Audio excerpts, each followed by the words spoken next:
Dear students, welcome back. In the previous session, we have seen the structure of the elbow joint. Now we are going to see the function of the elbow joint. In that, the first one is the axis of motion. Axis of motion at the elbow joint. Here, the axis for flexion and extension has been described as a relatively fixed axis that passes horizontally through the center of trochlea and the capitulum. So here the capitulum and the trochlea, and bisects the longitudinal axis of the shaft of the humerus. So this is the axis of motion in the elbow joint. As we know that elbow joint is a hinge type of variety, and it is having 1 degree of freedom of motion. That is, in the elbow joint only the flexion and extension takes place in the sagittal plane. Okay, so on which axis? The axis is located in the coronal plane here. So the axis passes horizontally through the center of the trochlea and capitulum, which bisects the longitudinal axis of the humerus. So this is a commonly described axis of motion. And here some studies have found that the axis is not fixed, as I have mentioned previously, but an exact determination of the axis of motion at the elbow joint is important because of the need to position elbow prosthesis. Elbow prosthesis means it is an artificial body part or artificial limb.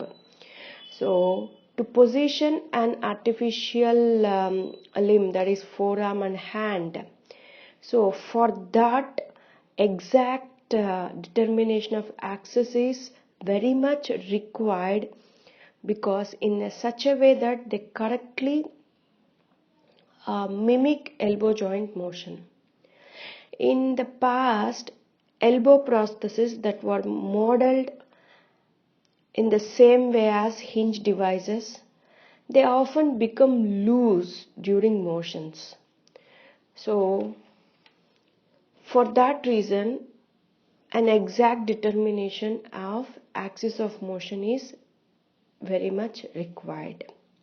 Okay, and some studies have found that variations are seen in the instantaneous axis inclination. So that we are going to see here. Yes, this is the instantaneous axis during motion is differing from flexion to extension, and it is going to vary when we see in coronal plane and in horizontal planes. Here these pics are mainly shown that there is a variation seen in the axes in the coronal plane here.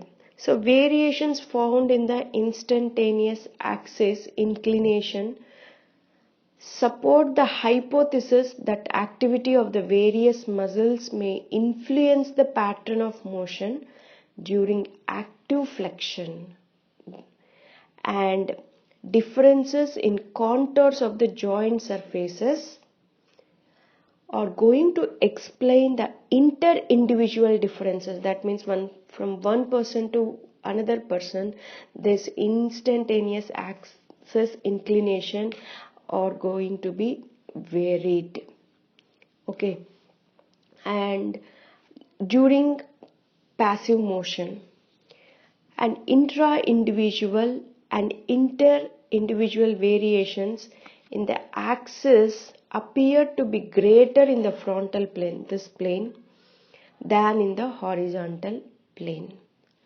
Some investigators like Erickson and co-workers, using a radio stereometric analysis techniques and X-rays taken at 30 degrees intervals up to 120 degrees of active elbow flexion. So during active elbow flexion at every 30 degrees, they have taken some X-rays and they have used some techniques to found the orientation of this instantaneous axis within the arc of flexion. So they have found that there is some degree of variation, that is 2.1 degree to 14.3 degrees in the frontal plane. So these are the frontal plane. If you can see, so here the two dots, black dots, and the dotted line which is passing horizontally here, that is the axis of rotation, and this is going to vary here. Here you can see some 1, 2 numbers, so 1 to 1 dash and 2 to 2. So these are all the instantaneous variations, axis variations at 30 degrees. And next 60 degrees, 90 degrees and up to 120 degrees. So they have mentioned some number 4. Okay. So at rest it is at the dotted lines, and at 30 degrees it is showing 1 to 1 inverse, and next one is the 2 inverse, and next 30 degrees 3 to 3 inverse, and next 30 degrees 4 to 4 inverse. So this is these variations are shown in the coronal plane or the frontal plane. So in the frontal plane the variation is more, that is from 2.1 degrees to 14.3 degrees, whereas in the horizontal plane, here we can't see the horizontal plane, so this is only the coronal plane. You just note the degree of variation in the horizontal plane, that is 1.6 degrees to 9.8 degrees in the horizontal plane. However, the inclination of the mean axis in the horizontal plane differed little from a line through the centers of the trochlea and the capitule. If you observe these things, so from the dotted lines to remaining degree of variations, if you can see, there is only a slight difference from normal to other things, from normal to other variations. So there is no much difference, but it is having a little difference from the line through the centers of trochlea and capitulum.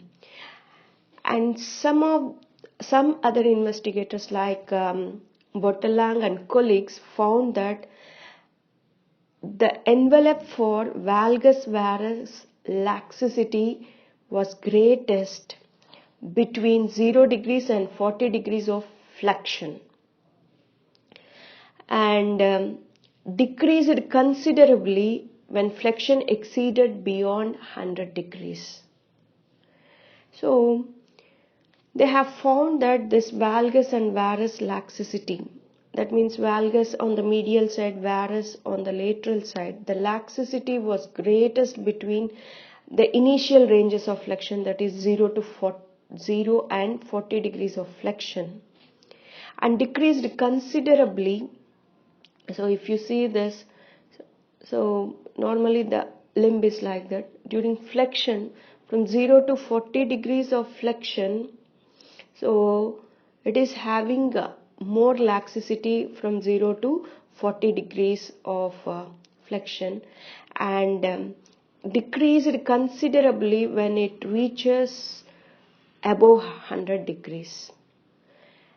Some other investigators like Erickson and co-workers, and also the Botelang and colleagues, found that all instantaneous rotation axes nearly intersected on the medial facet of the trochlea. So if you can see, this is the medial facet of the trochlea. All the instantaneous axes are nearly intersected on the medial facet of the trochlea. That means any one of the axes are not moving away from the medial facets of the trochlea. So these are all about the axis of motion in the elbow joint. In the next session, we are going to see the carrying angle in the elbow joint and its significance and its importance. Thank you.